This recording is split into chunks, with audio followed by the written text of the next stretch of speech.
Hello and welcome to PGPM। Students, आज के lecture में हम गामा फंक्शन पर बेस्ड कुछ क्वेश्चंस को सॉल्व करेंगे। इससे पहले गामा फंक्शन का बेसिक फंडामेंटल क्या होता है, इसके बेसिक फार्मूलाज वगैरह क्या होते हैं, इसको मैं प्रीवियस लेक्चर में आपको बता चुका हूं। अगर आपने अभी तक वो वीडियो नहीं देखा है तो डिस्क्रिप्शन बॉक्स में लिंक है, जाकर के वो वीडियो ज़रूर देख लीजिएगा। उसके बाद इसको देखिएगा, तब ये क्वेश्चन आपको ठीक से समझ आएंगे। स्टूडेंट्स, गामा फंक्शन पर बेस्ड आज हम दो क्वेश्चंस को सॉल्व करेंगे। देखिए, पहला क्वेश्चन दिया हुआ है, लिमिट दी हुई है 0 to 1 log 1/y raise to power n-1 dy is equals to. इसको हमें प्रूव करना है कि इसकी वैल्यू जो है वो गामा n के इक्वल होगी। चलिए स्टूडेंट्स, इस क्वेश्चन को सॉल्व करते हैं, देखते हैं कैसे इस टाइप के क्वेश्चंस को हम सॉल्व करेंगे। देखिए, log 1/y raise to power n-1 dy is equals to gamma n, ये हमें प्रूव करना है। स्टूडेंट्स, लेफ्ट हैंड साइड ले लेते हैं, लेफ्ट हैंड साइड लेंगे, राइट हैंड साइड को हम प्रूव कर देंगे।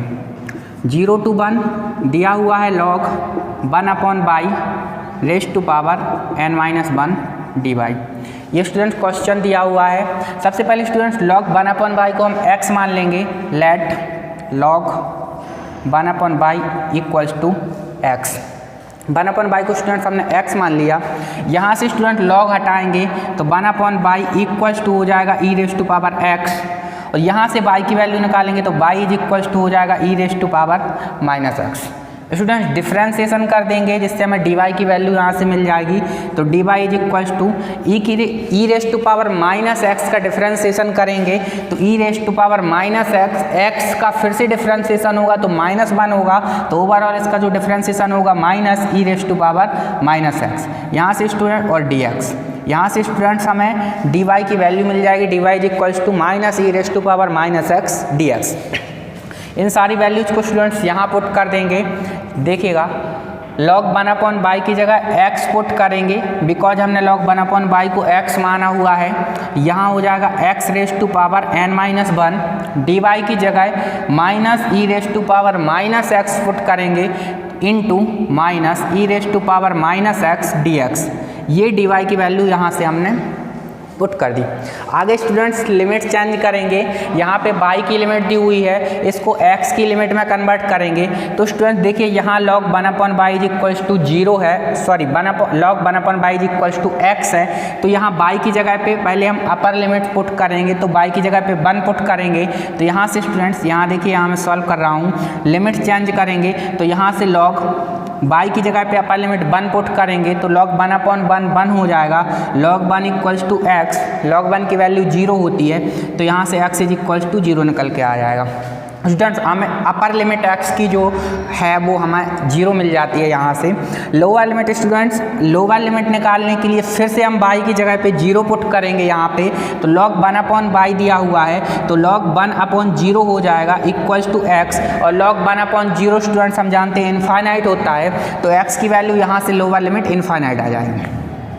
स्टूडेंट्स, लिमिट हमें मिली infinite to 0 x raise to power n-1 into -e raise to power -x dx। यहाँ से स्टूडेंट्स माइनस को बाहर ले लेंगे, ये हो जाएगा infinite to 0 x raise to power n-1 e raise to power -x dx। यहाँ से स्टूडेंट्स क्या करेंगे, हम इंटीग्रेशन की प्रॉपर्टी लगाएंगे। कौन सी वाली प्रॉपर्टी? लिमिट हमें एक्सचेंज करनी है, लिमिट को हम पलट देंगे, वो वाली प्रॉपर्टी हम इंटीग्रेशन से लगाएंगे। तो यहाँ पे स्टूडेंट्स माइनस पहले से है, एक माइनस और वापस आएगा तो माइनस माइनस प्लस हो जाएगा, लिमिट पलट जाएगी 0 टू इनफाइनाइट हो जाएगी ये x raise to power n-1 e raise to power -x dx।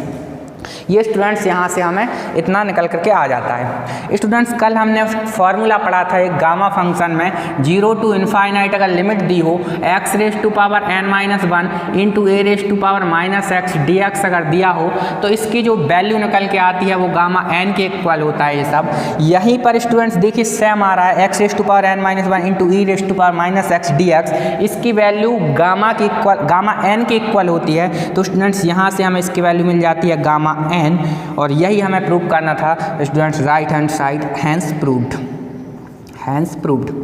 इस तरीके से स्टूडेंट्स इस टाइप के क्वेश्चंस को हम सॉल्व करते हैं। एक क्वेश्चन और लेंगे स्टूडेंट्स जिससे कि कंसेप्ट अच्छे से क्लियर होगा, because concept is power. Students, दूसरा क्वेश्चन दिया हुआ है 0 to infinite e raise to power -x² dx। इसको हमें सॉल्व करना है। और स्टूडेंट्स देखिए गामा फंक्शन की हेल्प से काफ़ी इजीली इस टाइप के क्वेश्चंस को हम सॉल्व कर पा रहे हैं। देखिए 0 to infinite e raise to power minus x square dx। इस क्वेश्चन में स्टूडेंट जो एक्स स्क्वायर दिया हुआ है, इस एक्स स्क्वायर को हम t मान लेते हैं यहाँ पे। Let X square equals to t। Differentiation करेंगे students, 2x is equals to हो जाएगा 2x is equals to 2x dx is equals to dt। यहाँ से ये मिल जाता है, t का डिफ्रेंसिएशन 1 हो जाएगा और dt।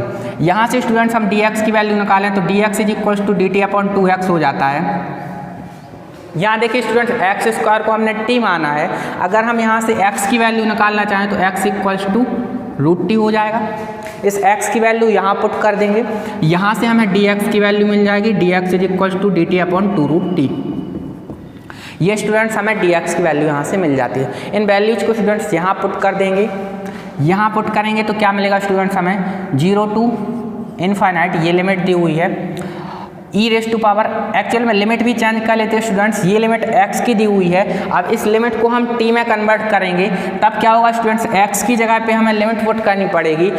X square is equals to t मान के चल रहे हैं, तो अपर लिमिट पहले x की जगह पुट करेंगे, x square equals to t दिया हुआ है। अपर लिमिट पुट करेंगे infinite, then t is equals to infinite हो जाएगा। तो स्टूडेंट्स अपर लिमिट हमें इनफाइनाइट ही मिल रही है। लोअर लिमिट में x की जगह पे 0 पुट करेंगे, then x square equals to t दिया हुआ है, तो x इज इक्वल्स टू 0 हो जाएगा, then t is equals to 0। तो यहाँ से स्टूडेंट्स लोअर लिमिट हमें 0 मिल रही है, मीन्स लिमिट चेंज नहीं कर रही है, जो x की लिमिट है वही t की लिमिट है। यहाँ से स्टूडेंट्स वैल्यू पुट कर देते हैं, एक्स स्क्वायर को t मान के चल रहे हैं, then e is equals to हो जाएगा यहाँ पे माइनस t, और dx की वैल्यू पुट करेंगे स्टूडेंट तो dx इज इक्वल्स टू, यहाँ से निकल के आया dt अपॉन 2 रूट t, तो यहाँ से dx की जगह पे पुट करेंगे dt upon 2 root t। Students root t को हम t रेज़ टू पावर 1/2 भी लिख सकते हैं, तो यहाँ से स्टूडेंट्स को लिखेंगे 0 to infinite e raise to power minus t, 1/2 को स्टूडेंट्स बाहर ले लेते हैं, 1/2 into dt upon t raise to power 1/2। Root t को स्टूडेंट्स हम t रेज़ टू पावर 1/2 भी लिख सकते हैं। यहाँ से स्टूडेंट्स इसको आगे सॉल्व करेंगे, then 1/2 0 to infinite t raise to power 1/2 को ऊपर लेके जाएंगे तो स्टूडेंट्स ये हो जाएगा t raise to power minus 1/2 into e raise to power minus t dt। ये यहाँ से निकल के आ जाता है। आगे स्टूडेंट्स गामा फंक्शन में हमने फॉर्मूला पढ़ के रखा है, 0 to इनफाइनाइट अगर लिमिट दी हो x raise to power n-1 into e raise to power minus x dx, अगर ये दिया हुआ है तो इसकी वैल्यू गामा n होती है। मीन्स अगर यहाँ पावर n-1 है तो यहाँ वैल्यू निकल के आती है n, मीन्स एक बढ़ता है। सेम फॉर्मेट में स्टूडेंट्स यहाँ हमें क्वेश्चन मिल रहा है, तो इसका स्टूडेंट्स आंसर क्या निकल के आएगा, यहाँ पावर दी हुई है -½ -1/2 पावर दी हुई है, मीन्स यहाँ जो दिया होता है उसमें 1 प्लस करके इसकी वैल्यू निकल के आती है। तो यहाँ पावर -1/2 है तो इसमें 1 प्लस करेंगे तो +1/2 हो जाएगा। तो इसकी यहाँ से जो वैल्यू निकल के आएगी इस पूरे की, तो ये यहाँ से 1/2 पहले से है इंटू इसकी वैल्यू निकल के आएगी गामा 1/2। और स्टूडेंट्स हम जानते हैं गामा 1/2 की वैल्यू √5 होती है, ये मैं पहले आपको बता चुका हूँ, लेकिन गामा 1/2 की वैल्यू √5 कैसे होती है, क्यों होती है, ये नेक्स्ट लेक्चर में हम समझेंगे। तो यहाँ पे स्टूडेंट्स 1/2 इंटू गामा 1/2 की वैल्यू √5 होती है, तो √5, यही स्टूडेंट्स हमें प्रूव करना था 1/2 इंटू √5। Hence proved students. इस तरह से हम इस टाइप के क्वेश्चंस को सॉल्व कर सकते हैं काफ़ी इजीली। तो स्टूडेंट्स ये था गामा फंक्शन। आई होप आपको समझ आया होगा कि गामा फंक्शन की हेल्प से किस तरह से हम इंटीग्रेशन को सॉल्व करते हैं। आज के लिए इतना ही स्टूडेंट्स, मिलते हैं किसी नए लेक्चर में किसी नए टॉपिक के साथ में। तब तक के लिए bye bye, take care, hope you like it. अगर चैनल पर नए हैं तो चैनल को सब्सक्राइब जरूर कर लीजिएगा। Thank you very much.